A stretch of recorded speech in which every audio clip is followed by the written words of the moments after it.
মুসলমানরা এখন সব জায়গায় যে মার খাচ্ছে, দেখেন যে এটা অনেকটা তাদের খাসলতের কারণে এবং একই সঙ্গে তারা ওই যে অমুসলিম দেশগুলোতে মানে গণতান্ত্রিক দেশগুলোতে গিয়ে তারা গণতন্ত্রের সুযোগ নিয়ে চর্চা তো আদৌ করে না, গণতন্ত্রের সুযোগ নিয়ে বাক স্বাধীনতার সুযোগ নিয়ে ধর্ম পালনের স্বাধীনতার সুযোগ নিয়ে যা ইচ্ছা খুশি করতে চায় এবং করে ওই অমুসলিম দেশগুলোর মানুষদেরকে বুঝাতে চায় যে দেখো আমাদের ইসলাম হলো একমাত্র সত্য ধর্ম, আর তোমরা যেগুলো পালন করছো এটা হলো ভুয়া। এটাই আসলে বুঝাতে চায়। কিন্তু এই মুসলমানগুলো জানে না যে হ্যাঁ এইটা কিন্তু ওই 2 দশক আগে বা 3 দশক আগে না, এর মধ্যে অনেক ঘটনা ঘটে গেছে। এই যে মিডিয়ার কল্যাণে মানুষ কিন্তু এখন ইসলাম সম্পর্কে পুরোপুরি আইডিয়া রাখে যে ইসলাম আসলে কী জিনিস এবং হজরত মুহাম্মদের ব্যক্তিগত চরিত্রের বৈশিষ্ট্য, এই জিনিসগুলো এখন সবাই জেনে গেছে। এখন এই কোনো জায়গায় গিয়ে এই ধর্ম পালনের স্বাধীনতার সুযোগ নিয়ে যদি যেখানে সেখানে নামাজ পড়া শুরু করে, আল্লাহু আকবার ধ্বনি দেয় বা আজান দেয়া শুরু করে, মানুষজন কিন্তু ভয়ঙ্করভাবে ক্ষিপ্ত হয়ে ওঠে। তাতে কিন্তু আকৃষ্ট তো প্রশ্নই ওঠে না, ক্ষিপ্ত হয়ে ওঠে এবং মনে করে এরা অসভ্য বর্বর, যারা নাকি অন্য মানুষের ব্যক্তি স্বাধীনতা, অন্য মানুষের ব্যক্তিগত অধিকারের প্রতি ন্যূনতম শ্রদ্ধা ভক্তি দেখায় না। এটাই তো ঘটনা হচ্ছে যে আমেরিকার একটা এয়ারলাইন্স আছে, সাউথ ইস্ট এয়ারলাইন্স। তো সেই এয়ারলাইন্সে যে ঘটনাটা ঘটছে, আমরা একটু এখানে একটা পোস্ট দেখলাম এবং খবরও দেখছিলাম, তো সেখান থেকে আমরা একটু পড়ে দেখি। গত 6 মার্চ শুক্রবার যুক্তরাষ্ট্রের নাশভিল থেকে সাউথ ওয়েস্ট এয়ারলাইন্সের একটা প্লেন, ফ্লাইট নাম্বার হলো 2094, 184 জন যাত্রী নিয়ে ফোর্ট লডারডেল যাচ্ছিল। ফোর্ট লডারডেল হলো ফ্লোরিডাতে।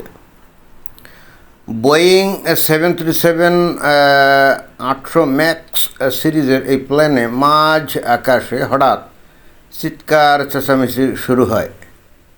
একজন প্যাসেঞ্জারকে ঘিরে সবাই সন্দেহ করে, কারণ তার মোবাইলে উচ্চস্বরে অ্যালার্ম বেজে ওঠে এবং পরবর্তীতে আরবি ভাষায় কথা মানে আজান শুরু হয় আর কি। তার মোবাইলে সাউন্ড খুবই লাউড থাকার কারণে আশেপাশের বেশ কয়েকজন যাত্রী ভয়ে চিৎকার দিয়ে ওঠে, কারণ তারা মনে করেছিল সন্ত্রাসীরা প্লেন হাইজ্যাক বা বোমা মেরে উড়িয়ে দেওয়ার জন্য বা বিমানে থাকা যাত্রীদের মধ্যে আরও অনেক টেরর আছে, সবাইকে আক্রমণে যাওয়ার জন্য অ্যালার্ম বাজাচ্ছে এই যাত্রী। পরে ঘটনা জানাজানি হলে সকল যাত্রী উঠে দৌড়াদৌড়ি শুরু করে। কেউ বুঝে দৌড়াচ্ছে আর কেউ না বুঝে দৌড়াচ্ছে।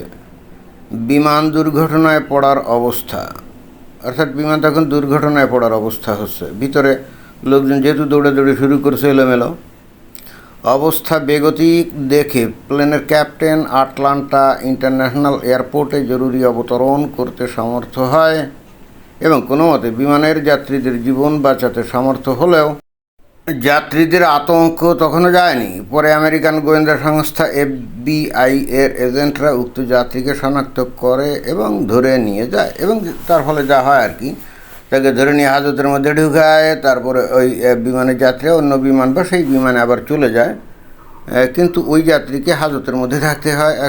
এখনও পর্যন্ত তাকে ছাড়া হয়েছে কি না এই বিষয়টা আমরা জানি না। তাহলে এই যে ঘটনাটা এই এলো, এখন বিমানে যাচ্ছে, বিমানের মধ্যে তো আপনি মানে মোবাইল ফোনই চালাইতে পারবেন না, এটা নিয়ম। আর সেখানে কোনো জোরে জোরে গান বাজানো বা মোবাইলে লাউড স্পিকার দিয়ে কোনো কিছু আপনি শুনতেও পারবেন, এটা কিন্তু আইনত অবৈধ, এটা খুবই রেস্ট্রিক্টেড। সেখানে এই মমিন মুসলমান কি করছে, ওই আইন কানুনে তোয়াক্কা না করে এবং ওই মানে সে ওই বিমানের মধ্যেও তার ধর্ম পালনের স্বাধীনতা প্রয়োগ করতে গেছে। এখন খেয়াল করে দেখেন যে অন্য ধর্ম পালনের ক্ষেত্রে কোনো সমস্যা নেই। আপনি যদি খ্রিস্টান হন, আপনি যদি হিন্দু হন, আপনি যদি বুদ্ধিস্ট হন, তাহলে কী করবেন, আপনি নিজের জায়গায় বসে আপনি আপনার যীশু খ্রিস্টকে স্মরণ করেন, আপনি আপনার কৃষ্ণকে স্মরণ করেন, আপনি গৌতম বুদ্ধের মন্ত্র আপনি জপ করতে থাকেন। ভাই, কেউ তো তাতে ডিস্টার্বও হবে না, কেউ তাতে বিরক্ত বোধও করবে না। না আপনাকে কেউ কেউ আপনাকে ডেকেও জিজ্ঞেস করবে না যে আপনি কী করছেন। মানে অন্য ধর্ম পালনের ক্ষেত্রে দেখবেন যে কোনো সমস্যা না, বাট মুসলমানদের ধর্ম পালনের জন্যে তাদেরকে অবশ্যই অন্য মানুষকে অসুবিধা করতে হবে, এবং এটাই হলো সিস্টেম।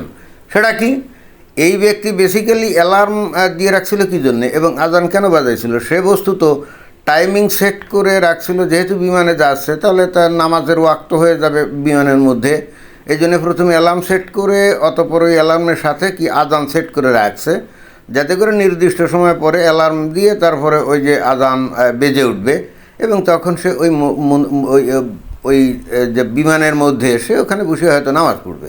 চিন্তা করে দেখেন, সে তার আল্লাহরে ডাকবে, কিন্তু সেটা করতে গিয়ে তার আশেপাশের লোকজনকে ভয়ে আতঙ্কগ্রস্ত করে তুলতে হবে, অন্যদেরকে বিরক্ত করতে হবে, এবং প্রচলিত আইন ভঙ্গ করতে হবে সব। এবং সেইগুলা করছে বস্তুত আমেরিকায় যে বাক স্বাধীনতা, ধর্ম পালনের স্বাধীনতা, এটা সে জানে না, ওইটাকে ব্যবহার করে। কিন্তু সেইটা করতে গিয়ে সে যে বিমানের মধ্যেকার যে আলাদা আইন কানুন আছে সেটাকে সে ভঙ্গ করছে। কি তাই করছে না? অর্থাৎ এগুলো সে পাত্তাই দেয়নি। সে মনে করছে আমি শাহেনশাহ, একমাত্র খাঁটি সত্য ধর্ম ইসলামের অনুসারী, আমি যা ইচ্ছে খুশি করবো, সারা দুনিয়া আল্লাহর, অতএব বিমানও আল্লাহর, আমি এখানে বসে নামাজ পড়বো এবং এখানে আজান দেব বা আজান বাজাবো, কার কি সাধ্য আছে? ধরলে আমি বলবো এটা আমার ধর্ম পালনের স্বাধীনতা, তাই না? এই একই মুসলমান তার নিজের যে মুসলিম দেশ আছে না, সেখানে আপনি তার ওই মসজিদের পাশ দিয়ে ওই যে হিন্দুরা অনেক সময় আসে না, ঢোল টোল বাজিয়ে যায়, তা কিন্তু আপনি বাজাতে পারবেন না। বা হিন্দুরা মনে করেন যে তাদের কীর্তন টীর্তন গায় না, ওরা যখন আজান দিবে তখন আপনি কিন্তু সেটা বাজাতে পারবেন না, আপনার সেটা বন্ধ রাখতে হবে। কোনো ফাংশান হচ্ছে, আপনি কিন্তু আজানের সময় সেটা বন্ধ রাখতে হবে। ওর দেশে কিন্তু অন্য ধর্মের লোকদের কিন্তু ন্যূনতম কোনো স্বাধীনতা নেই ধর্ম পালনের, না, ন্যূনতম কোনো স্বাধীনতা নেই। কিন্তু ও এসে অন্য জায়গায়, অন্য দেশে অন্য ধর্মের মানুষদের বিরক্তি ঘটিয়ে তাদের মধ্যে ভয় আতঙ্ক তৈরি করে সে তার ধর্ম পালন করবে, এবং এদেরকে কিন্তু কোনোভাবে লাইন করা যাচ্ছে না। এবং এই লোকগুলো এখনও মনে করে কি জানেন, এই অমুসলিম, ইহুদি, নাসারা, খ্রিস্টান, এরা ইসলাম ধর্ম সম্পর্কে খুব ভালো ধারণা রাখে, এবং মুসলমানরা যেমন ইসলামকে একমাত্র সত্য ধর্ম মনে করে, ওই অমুসলিমরাও তো তাই মনে করে। এবং তার আরেকটা বড় ধারণা কি জানেন, এ মনে করছে এরে আজানের ধ্বনি কি মধুর মানে কি সুমধুর ধ্বনি, তাই না? তো এইটা শুনে অমুসলিমরা বোধহয় আকৃষ্ট হয়ে এর কাছে ইসলাম গ্রহণ করবে। ওই জন্যই কিন্তু ওইখানে আজানটা বাজিয়েছে। সে শুধুমাত্র টাইমিং সেট করে নির্দিষ্ট সময়ে কোনো অ্যালার্ম না বাজিয়ে বা আজান না দিয়ে সে কিন্তু এমনি নামাজ পড়তে পারতো, কিন্তু সে সেটা করে নাই। সে প্রথমত সে কেয়ারই করে নেই, এবং কেয়ার করার প্রয়োজনও বোধ করে নেই। 2 নম্বর, সে তার ধারণা এই সুন্দর আজানের ধ্বনি শুনে ওই বিমানের মধ্যে লোকজন খুব আপ্লুত হয়ে যাবে, এবং তখন তার কাছে এসে জিজ্ঞেস করবে যে তুমি এটা কী বাজালে? তখন বলবে যে আমি আমার ইসলামের আজানের ধ্বনি বানিয়েছি। তখন লোকজন এসে তার কাছে বলবে ভাই আমি তোমার ধর্ম গ্রহণ করবো। হ্যাঁ, এ কিন্তু এই ধরনের ধ্যান ধারণা পোষণ করে। আপনার বিশ্বাস হচ্ছে না? এটাই বাস্তবে, এটাই। ও কিন্তু ওই জন্যই ওখানে আজান বাজিয়েছে। এমন না যে সে তার নামাজ পড়তে গিয়ে ওই আবশ্যকভাবে আজান শুনতে হবে, না, আজানের ধ্বনি সে উইলিংলি শুনিয়েছে, উইশফুলি শুনিয়েছে অন্যকে আকৃষ্ট করার জন্য। কিন্তু সে বোঝে নাই যে এই বিগত 2-3 দশক ধরে অনলাইন, সোশ্যাল মিডিয়া ইত্যাদির কারণে ইসলাম যে কী জিনিস, কত প্রকার, কাহাকে বলে, আর মুসলমানদের চরিত্র যে কী, আর হজরত মুহাম্মদের চরিত্র যে কী ছিল, এটা যে অমুসলিমরা সবাই জেনে গেছে। এবং এখন ইসলামকে তারা যে একটা মানে কি বলা যায়, মানে সভ্য কোনো ধর্ম, নৈতিক কোনো ধর্ম বলে মনে করে, তা কিন্তু না। কিন্তু এর ওই ধরনের কোনো আইডিয়া নেই, এ কেয়ার করে না। দুনিয়াতে ধরেন আজকের থেকে 10 বছর আগে দুনিয়ার অনেক মানুষ ইসলাম সম্পর্কে কোনো আইডিয়া রাখতো না, তাই না? কিন্তু এই অনলাইন সোশ্যাল মিডিয়ার যুগে ইসলাম সম্পর্কে তো এখন বলা যায় যে 99% লোকই জানে যে ইসলাম আসলে কী জিনিস, তাই না? এটা সত্য ধর্ম নাকি অসত্য ধর্ম, এইটা আসলে সভ্য জগতের সাথে মানানসই নাকি বেমানান, এগুলো সব জানে না।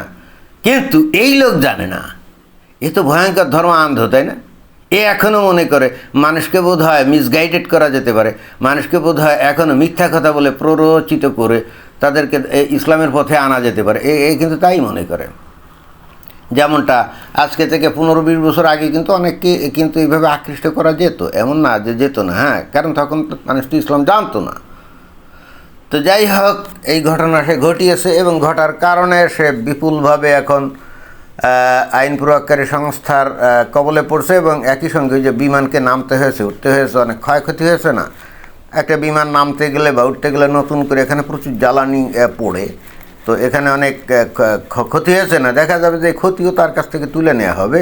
এবং একটা পর্যায়ে এই লোক অবশ্যই অরিজিনাল আমেরিকান না, ওই দেখবেন যে ওই ন্যাচারালাইজড হয়তো আমেরিকান অথবা PR holder, green card holder অন্য কোনো দেশ থেকে আসছে। এখন ডোনাল্ড ট্রাম্পের আমল না, পাশায় 2টা লাথি দিয়ে ওরা স্ট্যাটাস বাতিল করে দিয়ে ওই ঘাড় ধাক্কা দিয়ে বিমানে তুলে যে বলবে যে তোর দেশে যে আজান দে, নামাজ পড় যা। এবং আমার ধারণা এটাই হতে যাচ্ছে। ধন্যবাদ।